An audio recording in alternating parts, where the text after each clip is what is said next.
அன்பான தேவனுடைய பிள்ளைகளே, ஆண்டவராகிய இயேசு கிறிஸ்துவின் நாமத்தில் உங்களை நான் வாழ்த்துகிறேன். ஒரு வசனத்தை வாசிக்கிறேன். 1 சாமுவேல் 18:15. தாவீது மகா புத்திமானாய் நடக்கிறதை சவுல் கண்டு அவனுக்கு பயந்திருந்தான். சவுலிடத்துல படை இருந்தது, அதிகாரம் இருந்தது, பதவி இருந்தது. ஆனால் தாவீதினிடத்தில் தேவ பிரசன்னம் இருந்தது. இப்ப இதுல மகா புத்திமானாய் நடக்கிறான் அப்படின்னு சொல்லி பைபிள்ல எதை வைத்து எழுதப்பட்டிருக்குது அப்படின்னா, தேவனுடைய சித்தத்தின்படி, தேவனுடைய வழிநடத்துதலின்படி சரியான நேரத்துல சரியான முடிவை எடுக்கிறது தான் மகா புத்திமான். ஆகவே சவுல் அவனுக்கு பயந்திருந்தான். அவனுடைய வாழ்க்கையை பார்க்கும்போது, தாவீதுடைய காரியங்களை பார்க்கும்போது சவுல் பயந்து நடுங்குகிற அளவுக்கு, ஏன்னா தாவீது அவனை விரட்டல, சவுல மிரட்டல.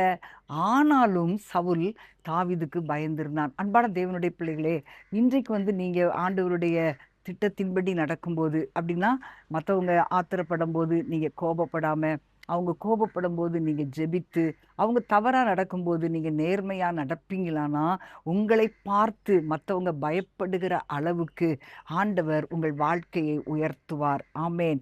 நீங்க நேர்மையா நடந்தீங்கன்னா நிச்சயமாய் மற்றவங்க உங்களை பார்த்து பயப்படுவாங்களே ஒழிய, உங்களுக்கு வரவேண்டிய நன்மைகள் சரியான நேரத்துல வந்து சேரும். இதைத்தான் யோசேப்புடைய வாழ்க்கையில நம்ம பார்க்கிறோம். யோசேப்பு எகிப்துல அடிமையா இருக்கும்போதும், சிறைச்சாலையில் இருக்கும்போதும் அவன் ரொம்ப புத்திமானாய் நடந்தான், ரொம்ப ஞானமாய் நடந்தான். ஏன்னா கர்த்தர் அவனோடு கூட இருந்தார். ஆகினால கர்த்தர் அவனை எகிப்து தேசத்துக்கு அதிபதியாய் ஆண்டவர் உயர்த்தினார். உயர்த்தின உடனே அவனை விரோதித்தவர்கள் எல்லாரும் அவனுக்கு பயந்து நடுங்கினாங்க. ஏன்னா அவனுடைய சகோதரர்கள் அவன்கிட்ட கேட்குறாங்க, நாங்கள் உன்னுடைய அடியார்கள் அப்படின்னு சொல்லி கேட்குறாங்க. அன்பான தேவனுடைய பிள்ளைகளே, ஒருவேளை நம்மை பகைத்தவர்கள் நேற்று வரைக்கும் நம்மை பகைத்திருக்கலாம், நேற்று வரைக்கும் நம்மளை அவமானப்படுத்தி இருக்கலாம், நேற்று வரைக்கும் அவர்கள் நம்மை துக்கப்படுத்தி இருக்கலாம். ஆனால் கர்த்தருடைய பிரசன்னம் நம்மோடு கூட இருக்கும்போது, நம்முடைய வாழ்க்கையிலே தேவ ஞானம் வெளிப்படும் போது நிச்சயமாக அவர்கள் நம்மை பார்த்து பயப்படுவார்கள். இதேதான் தானியேலுடைய வாழ்க்கையிலையும் தேவனுக்கு அவன் பயந்தபடினால அவனுக்கு எதிராக 122 அதிகாரிகள் செயல்பட்ட போதும் அது எதுவுமே தானியேலை ஒண்ணுமே செய்ய முடியல. தானியேலை கர்த்தர் உயர்த்தி கொண்டே இருந்தார். கடைசியில பார்க்கும் பொழுது தானியேலுக்கு எதிராக சதி செய்தவங்க அந்த கெபிக்குள்ள போடப்பட்டாங்க. ஆமேன். தேவனோடு நம்ம நடக்கும்போது நம்ம பயப்பட வேண்டிய அவசியமே கிடையாது. நமக்கு எதிராக நிற்கிறவங்க தான் பயப்படுவாங்க. பிரியமானவர்களே, இன்றைக்கு சிலர் நினைக்கலாம், என்னால ஒண்ணுமே செய்ய முடியல, எல்லாமே எனக்கு எதிரா இருக்கிறாங்க, என்னால எதுவுமே என்னுடைய வாழ்க்கையில எதுவுமே நடக்கல அப்படின்னு நீங்க சிலவங்க நினைக்கலாம். எனக்கு எதிரா எத்தனையோ திட்டம் போடுறாங்க, இதுதான் நடக்குது ஒழிய என்னுடைய வாழ்க்கையில எதுவுமே நல்லதா நடக்கலையே நீங்க நினைக்கலாம். ஆனா ஆண்டவர் என்ன சொல்றார் தெரியுமா?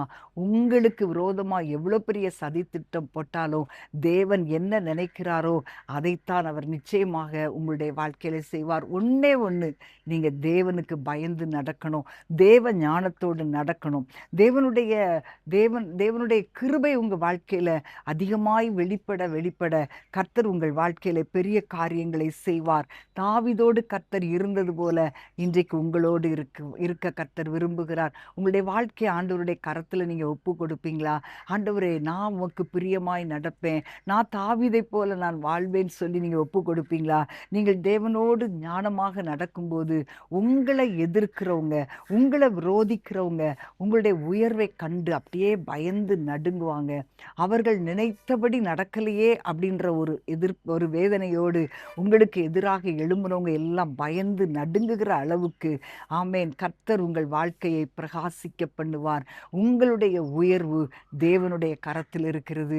ஒண்ணே ஒண்ணு, தேவனுக்கு பயந்து நடங்க, அவர் உங்களை உயர்த்துவார். நாம் ஜெபிக்கலாமா? அன்பின் ஆண்டவரே, மை ஸ்தோத்தரிக்கிறோம் அப்பா. ஆண்டவரே, மை துதிக்கிறோம் அப்பா. தாவீதோடு நீர் இருந்தது போல எங்களோடும் நீர் இருந்து ஆண்டவரே எங்களை மகா புத்திமான்களாய் ஞானமுள்ளவர்களாய் நடக்க ஆண்டவரே எங்களை நீர் மாற்றுவீராக.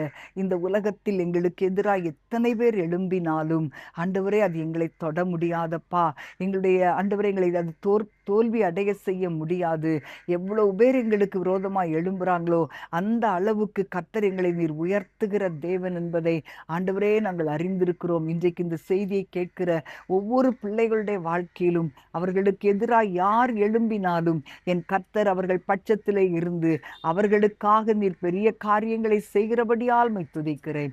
இயேசுவின் நாமத்தில் உம்முடைய பிள்ளைகளுக்கு நீர் ஜெயத்தை கொடுக்கிறதற்காக ஸ்தோத்திரம்.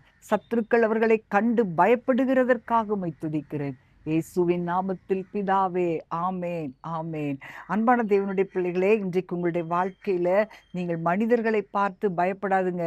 ஆண்டவரை மட்டும் நோக்கி பார்த்து அவருக்கே பயந்து வாழுங்க. உங்கள் வாழ்க்கையை கர்த்தர் ஆசீர்வதிப்பார்.